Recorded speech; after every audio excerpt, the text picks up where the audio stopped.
Et alors que les 27 sanctionnent le groupe Wagner, on va s'intéresser à la livraison d'armes russes au Mali dans notre chronique Info Intox. Anthony Saint-Léger, bonjour. Bonjour Audrey, bonjour à tous. Oui, plus de 70 000 vues et plus de 2500 partages pour la vidéo que vous allez voir. On y voit des tirs de rafales provenant d'hélicoptères.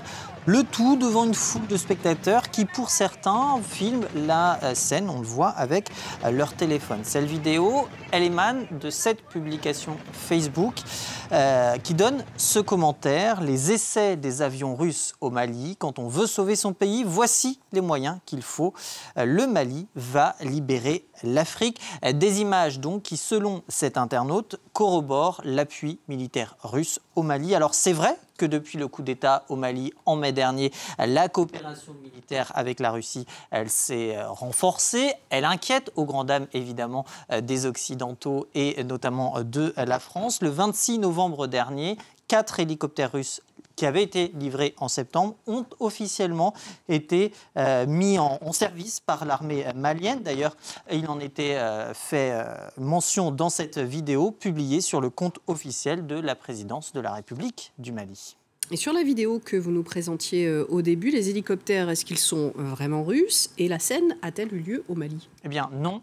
Et non, puisque on va faire ça en plusieurs étapes. La première d'abord concernant l'hélicoptère. Je vous parle souvent ici de la fameuse recherche d'images inversées. Bien, elle n'a pas marché aujourd'hui. Ben Béré, un média malien de fact-checking, et CNAC, un site d'info belge, ont réussi à déterminer le type d'appareil. Compte tenu de la description que l'on voit donc sur la vidéo et grâce aussi à l'aide de Twitto, leur conclusion est la suivante. Cet hélicoptère, il n'est pas russe, il est sud-africain. C'est un Denel Royvolk.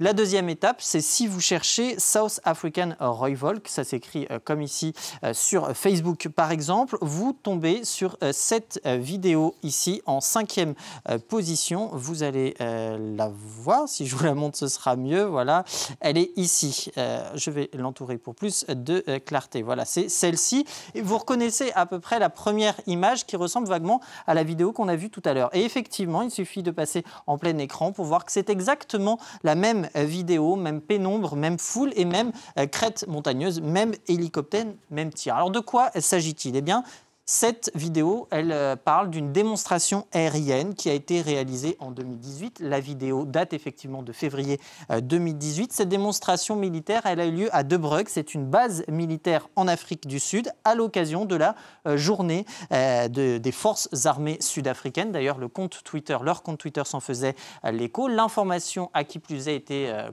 confirmé aux observateurs de France 24 par le bureau presse du ministère de la Défense sud-africain. Alors bien sûr, il ne s'agit pas de dire qu'il n'y a pas d'aide militaire russe de la part de la Russie au Mali, bien sûr, mais en l'occurrence, la vidéo que l'on a vue ne permet pas de le prouver. Et c'est vrai que ces confusions, ces fausses informations, elles sont légion sur les réseaux sociaux, elles reviennent régulièrement.